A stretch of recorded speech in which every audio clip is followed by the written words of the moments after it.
Are you thinking about selling your business? Today we're going to run through some top tips for helping you getting ready to sell your business. Now, I talk to a lot of business owners and they tend to only think about this a few years before retirement, whereas actually the key to success with these things is starting the thought process and the discussions early. One of the key questions I guess I always ask my clients is, what would you think if you were a third party? So if you were coming along and you were buying your own business, what do you think the key advantages of business were? What would the weaknesses be? And if you are able to answer those questions from an empiric point of view, it gives a good starting point about which areas you might want to strengthen and which areas you might want to bolster in your business. I tend to find one of the key areas tends to be around people and the management team. Usually in a retirement sale, the owner's exiting, and when they're exiting, it leaves a gap in the business. And has that person necessarily thought about how the business will continue without that person? One of the key areas that I find that comes up as a potential to think about when you're selling your business is the people in the business, and particularly the management team, or what the owner's currently doing and how those roles will be replaced once that owner retires. It's not necessarily an issue that a number of owners have thought about in advance because they're very busy day to day running the business and without much time to think about what the future will look like afterwards. So it is worth investing some time into thinking about that. Now, I guess preparing your business for sale, there's a number of ways I guess we can help and other advisors can help. And one of the things I would say is kind of get done what we call a friendly due diligence exercise, where I guess we and perhaps a lawyer or someone else kind of look at your business and say, we'll do a little investigation, say what sort of the skeletons in the closet, what are the key issues that I guess we would find if we were acting for a buyer.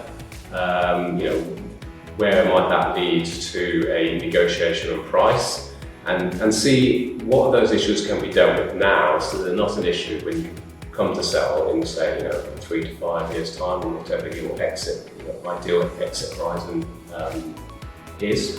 I've had experience in the past of a health and safety issue actually scuppering a 7-figure deal. So it is worth trying to deal with these issues in advance, because it may not just be a price negotiation point or a timing issue.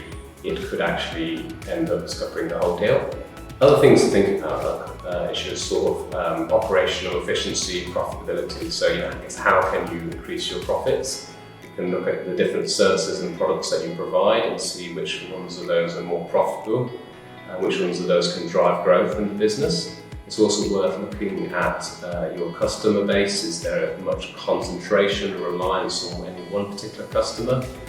How repeatable is your revenue? How much is backed by contracts? How much of your customers move on, or how much of them keep coming back? How much of your revenue is recurring by nature? How much is tied in, I've said it before, but I'll say again, with contracts. And it may be for your type of business that your customer it's not the right thing to tie customers into contracts.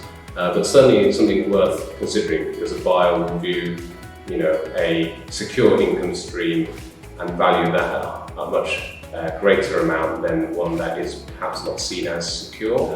Another aspect to consider as well is your supply chain. Is there any particular alliance? If we're looking at a buyer that has, or you're kind of maybe targeting a potential buyer that is quite strong in ESG, so maybe looking at their kind of environmental and social aspects of the supply chain to make sure that fits in with what the buyer's looking for. But this all helps to increase the overall value proposition. But what other ways can we help increase the value proposition? Well, this is unique to every business.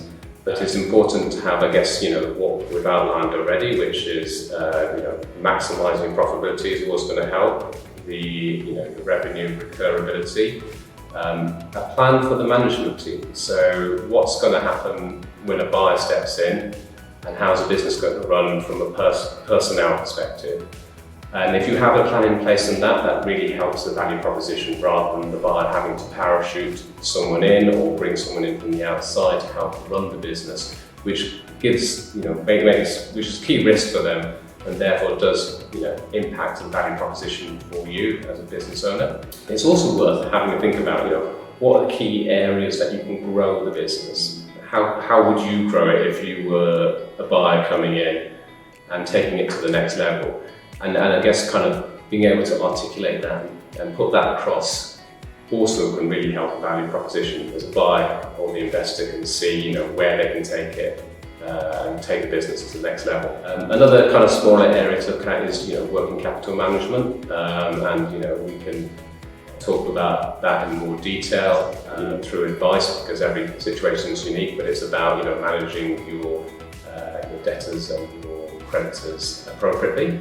And I suppose the key takeaway from this video is that every business is unique, and we deal with lots of businesses on a day-to-day basis, and we're more than happy to have a discussion with you and discuss your particular needs and put a plan together to achieve, I guess, the desired time frame for your exit, and hopefully the best value proposition when you do come to exit, as well as an exit that suits your personal goals, which may not be all about money.